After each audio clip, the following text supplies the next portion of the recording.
أهلا بيكم من تاني في بين السطور. ازاي بعض الناس بيحققوا نجاح فعلي في الشغل والعلاقات والحياة مش بالحظ لكن باتباعهم عادات فعالة بتغير طريقة تفكيرهم وتعاملهم. في الفيديو ده هنلخص مع بعض واحد من أقوى كتب التنمية الذاتية في العالم، كتاب العادات السبع للناس الأكثر فعالية. هنبدأ خطوة بخطوة، عادة ورا عادة، بأسلوب بسيط وسهل. لو بتدور على تغيير حقيقي يبدأ من جواك يبقى خليك معايا.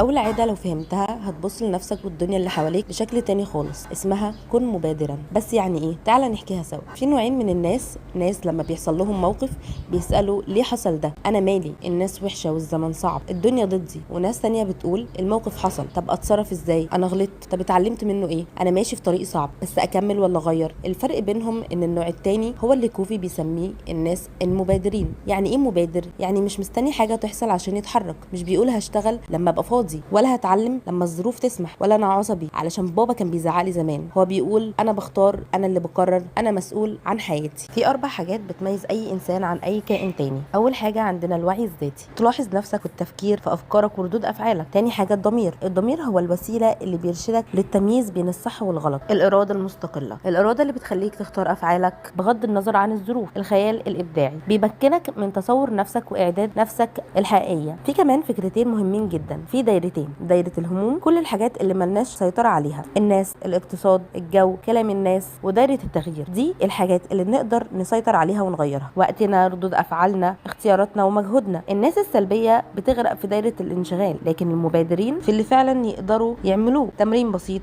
كوفي بيقول قبل ما تنام كل يوم اسأل نفسك ايه اللي حصل النهارده، كان في ايدي اغيره، ايه اللي كان ممكن اتصرف فيه بشكل احسن، ايه اول خطوة بسيطة ابدأها بكرة. صدقني خطوة واحدة كل يوم هتغير كل حياتك.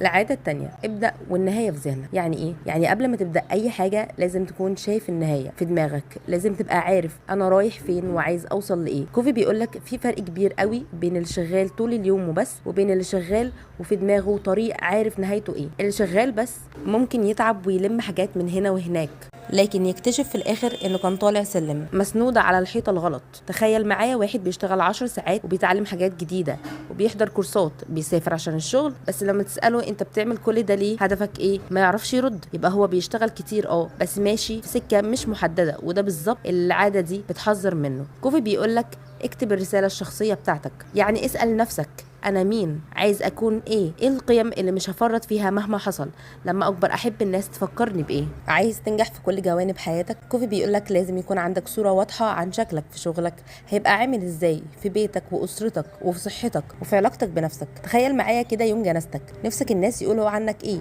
اولادك يفتكروك بايه، صحابك يقولوا ايه عنك، ايه الانجازات اللي عايز الناس يفتكروك بيها، ايه الفارق اللي عايز تحدثه في حياتهم. الهدف مش انك تحزن، الهدف انك ترسم الصورة اللي نفسك تعيشها. العادة الثالثة، حط المهم قبل اي حاجه. يعني ببساطه خلي الاولويه في حياتك للحاجه اللي فعلا بتفرق، مش للحاجه اللي شكلها مستعجل. انت ممكن تشتغل من الصبح لحد الليل وتلف حوالين نفسك وتعمل 20 حاجه، بس وانت راجع اخر اليوم تحس انك ما عملتش ولا حاجه مهمه فعلا. ليه؟ علشان كنت بتجري ورا الحاجات المستعجله مش الحاجات اللي ليها قيمه. كوفي بيقول لك قبل ما تبدا تنظم وقتك لازم تسال نفسك انا نظم وقتي حوالين ايه، يعني ايه الحاجه اللي فعلا تستاهل وقتي، هل كل حاجه مستعجله يعني مهمه. كوفي بيقول لك معظم الناس عايشه في المربع الاول والثالث، لكن الناس اللي فعلا ناجحه وفعاله بتركز على المربع الثاني، هام ومش مستعجل. ليه؟ لان في ده هو اللي بيبني حياتك بجد. تخيل حياتك عباره عن برطمان، والمهمات الكبيره هي الصخور والتفاهات رمله. لو بدات بالرمله مش هيبقى في مكان للصخور، لكن لو بدات بالصخور هتقدر تحط الرمله حواليهم. نفس الفكره في حياتك، ابدا بالحاجه اللي تستاهل والباقي هيتظبط حواليها. طيب اعمل ايه علشان اطبق العاده دي؟ اول حاجه حدد اولوياتك من البدايه، اعرف ايه فعلا مهم في حياتك، شغلك،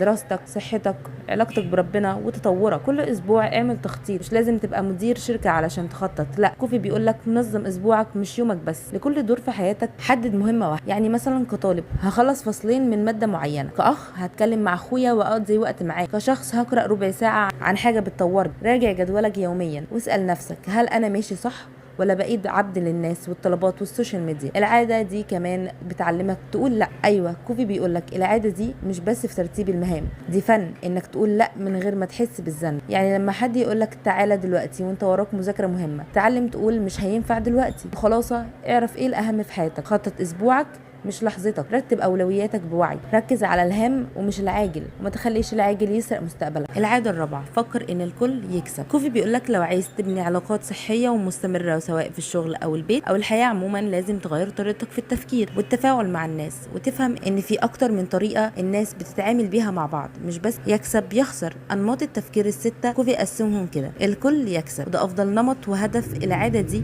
يعني ندور على حل يرضي كل الاطراف، مش في طرف يطلع فرحان والتاني مكسور، وده ما بيحصلش غير لما بيبقى فيه احترام متبادل، ثقه، نضج فكري، اقول رايي من غير ما اقلل منك، ايمان ان في خير كفايه لينا كلنا، ووفره مش ندره ان انا اكسب وانت تخسر. الناس دي دايما شايفه الحياه سباق، اللي بيكسب فيه واحد بس والباقي يخسر المبدا. لو انت كسبت يبقى انا اقل، وده مش مقبول. بيبان فين؟ واحد عايز يبان اذكى، واحد في الاوضه، مدير يفوز على حساب تعب الفريق، اخ بيغير من اخوه ومش عايزه ينجح، والنتيجه علاقه مش صحيه فيها صراع دايم، انا اخسر وانت تكسب. ده النمط بتاع الناس اللي بتقول مفيش مشكله، مش مهم انا، المهم انت ترتاح. زي الناس اللي بتتنازل على طول، اللي بتسكت عشان ما بتحبش تزعل حد، اللي بتأجل احتياجاتها عشان الناس ترتاح، بس للاسف بعد وقت بيحسوا انهم مغلوبين وممكن ينفجروا. كلنا نخسر.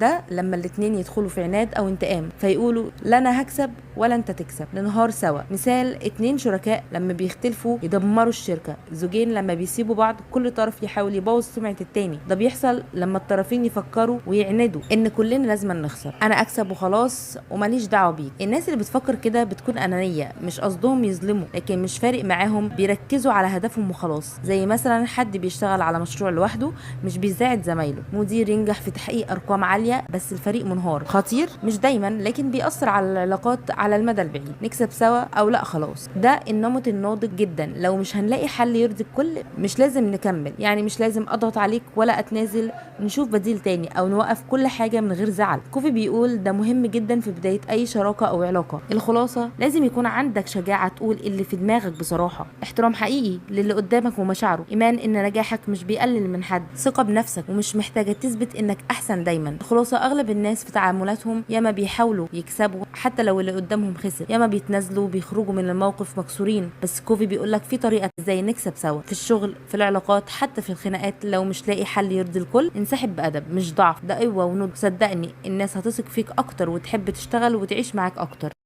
العادة الخامسة: اسعى من أجل الفهم أولا، ثم اسعى من أجل أن يفهمك الآخرون. ليه العادة دي طلعت من أهم العادات؟ لأن أغلب المشاكل في الحياة بتبدأ من إن الناس مش بيسمعوا بعض، والجزء الغريب إننا كلنا عايزين حد يفهمنا، بس قليلين جدا اللي بيسمعوا بصدق. أولا الفرق بين السمع الحقيقي والكلامية. السمع بالتعاطف، تقف تبص في عيون اللي قدامك، تحس بيه، تسأله أنت حاسس بإيه. إزاي يعني السمع بالتعاطف؟ اسمع بدون تقاطع، اسأل إيه أكتر حاجة مضايقاك أو حسيت إن ده وجعك إزاي. استخدم جمل زي فاهمك ومقدر مشاعرك، مش طب انا لو كنت مكانك. يعني مثلا صاحبك كان محبط من شغله، ممكن تقول له انت حاسس بايه بالظبط؟ هل في حاجة معينة مضايقاك أكتر؟ إيه اللي ممكن يخليك تحس بتحسن؟ ليه مهم تسعى تفهم قبل ما تتفهم؟ الثقة بتتبني لما الناس تحس إنك فاهم وحاسس بيها. المشكلة بتتكشف من جوه لما تسمع بعمق، تعرف جذر المشكلة مش الظاهر منها بس. الحلول بتيجي أسهل لما تفهم اللي قدامك، بتكسب احترامه وتعدي على الثقة. ومين اللي بيطبقها غلط؟ اللي يسمع بس علشان يرد، اللي يقطع الكلام ويبدأ يحكي قصته. الخلاصة التفاهم الحقيقي بيبدأ من السمع، مش أي سمع، لا، السمع بتعاطف حقيقي، السمع من غير تقاطع. احس بايه بيضحكك بيغضبك، افهم قبل ما تسعى تتفهم، ومع الوقت هتلاقي الناس بتمشي معاك اكتر فيك وفي كلمة منك. العادة السادسة: التكاتف. يعني ايه التكاتف؟ ببساطة لما الناس مختلفة في التفكير والخبرة والشخصية يشتغلوا مع بعض بإيجابية، يطلعوا بنتيجة أقوى بكتير من لو كل واحد اشتغل لوحده. يعني 1+1 مش بيساوي 2، ممكن يطلع 3 أو 10 أو حتى 100. ليه التكاتف مهم أصلا؟ علشان الاختلاف مش ضعف، ده مصدر قوة. التنوع بيخلق حلول مبتكرة. العلاقات بتقوي لما بتشتغل مع بعض ونحترم بعض. مفيش حد كامل لوحده، بس كل واحد فينا عنده حاجة بيكمل بيها التاني. كوفي قال ايه؟ كوفي بيقول لما تكون العلاقة مبنية على الثقة والاحترام، الناس تقدر تستغل الاختلافات مش تتهرب منها، والنتيجة يطلعوا بحلول جديدة، أفكار مش تقليدية، وتطور مش متوقع. ازاي تطبق التكاتف في حياتك؟ افتح ودنك وتقبل الاختلاف. يعني ما تحكمش على الشخص من أول جملة، اسمعه وافهمه، يمكن عنده وجهة نظر مختلفة هتفيدك. ركز على النية مش السيطرة. لو داخل تناقش علشان تثبت انك الصح مش هتوصل لتكاتف، لكن لو داخل علشان توصلوا مع بعض لحل، هنا السحر بيحصل. دور على الشخص اللي عكسك. انت عملي، دور على مبدع. انت بتحب التخطيط، هات معاك شخص بيحب التنفيذ، انت منطقي، هات حد عاطفي. الاختلافات هنا هو مفتاح التكاتف. ما تخليش الانا توقف التعاون، سيب مساحه للتجربه. لو غلطتوا هتتعلموا، ولو نجحتوا النجاح هيبقى اكبر من اي مجهود فردي. مثلا لو بنت تعرف في التصميم وولد بيعرف يكتب سكريبت والاتنين بيحبوا نفس الفكره، بدل ما كل واحد يحاول يعمل كل حاجه لوحده، يتكاتفوا وكل واحد يشتغل في اللي بيبرع فيه، والنتيجه فيديو اقوى من لو اي حد اشتغل لوحده. خلاصه، الاختلافات مش تهديد، ده فرصه. التكاتف مش يعني كلنا نبقى شبه بعض، لا، ده يعني كل واحد فينا بيضيف جزء مختلف والكل يستفيد. واكبر النجاحات بتطلع لما الناس المختلفين يتكاتفوا على نفس الهدف. شح المنشار. يعني ايه شح المنشار؟ كوفي استخدم تشبيه ذكي. لو واحد بيقطع شجره بمنشار ومش بيرجع يشح المنشار، هيدخل في تعب جامد، وفي الاخر المنشار هيبقى باهت والغابه هتضيع. معناها لازم تجدد نفسك باستمرار، جسديا وعقليا وروحيا، علشان تفضل فعال وقادر تستمر. ابعاد الشح وشح المنشار. كوفي بيحدد 4 ابعاد للتجديد: الجسدي، الاكل الصحي، التمرينات، النوم الكافي. العقلي، القراءه والتعلم، التفكير. والعاطفي، الاجتماعي اللي هو العلاقات والدعم والعطاء. اما الروحي، القيم والتأمل والهدوء الداخلي. ليه بتفرق؟ لو ما شدتش المنشار الجسم هيتعب وساعات هتقع، دماغك هتقف من غير تجدد، علاقاتك بتضعف لو ما فكرتش في الناس، الروح بتبقى مضغوطة لو ما فيش وقت تهدى فيه. ازاي تشح المنشار عمليا؟ الجسم، مارس رياضة من 3 ل 4 مرات في الأسبوع، أكلك يبقى بروتين وخضار، نام 7 ل 8 ساعات. العقل، خصص وقت يومي للقراءة أو كورسات قصيرة، علم نفسك حاجة جديدة كل فترة، مهارة، لغة، فكرة. العاطفي والاجتماعي، اتواصل مع أصحابك، اتكلم في التليفون او قابل حد مره في الاسبوع، كرم نفسك بانك تسمع وتدعم غيرك. الروحي، صلي، اكتب في دفتر يومياتك، اتامل، اسال نفسك انا ليه وايه اللي بيحمسني. تاثير العاده دي في حياتك، هتحس بطاقه جديده وحماس، وقتك هيبقى اوضح ومفيش هدر لكل حاجه، علاقاتك هتبقى صحيه ومليانه دفء، روحك هتكون متوازنه واقرب للقيم اللي انت عايش بيها. بين 1 و7 العاده دي زي الصيانه، خلاص عرفت تكون مبادر، عرفت تبني رؤيتك، عرفت ترتب يومك. فكره انك تكون ناجح، اتعلمت تسمع، اتكتفت. الخطوه الاخيره، خلي كل اللي فات مربوط بتجديد ذاتك المستمر علشان تبقى مستمر. وفي النهاية العادات دي مش خطوات سريعة، هي أسلوب حياة. ابدأ بعادة واحدة بس، ادي نفسك وقت، كل عادة تغير فيه طبقة من جوه لحد ما تلاقي نفسك شخص مختلف، قوي، فعال ومرتاح. لو وصلت لحد هنا يبقى انت بجد عايز تتغير، وانا واثقة انك هتقدر. بس قولي ايه أول عادة هتبدأ بيها؟ ما تنسوش تحطوا لايك وتشترك في قناة بين السطور علشان تكمل الرحلة.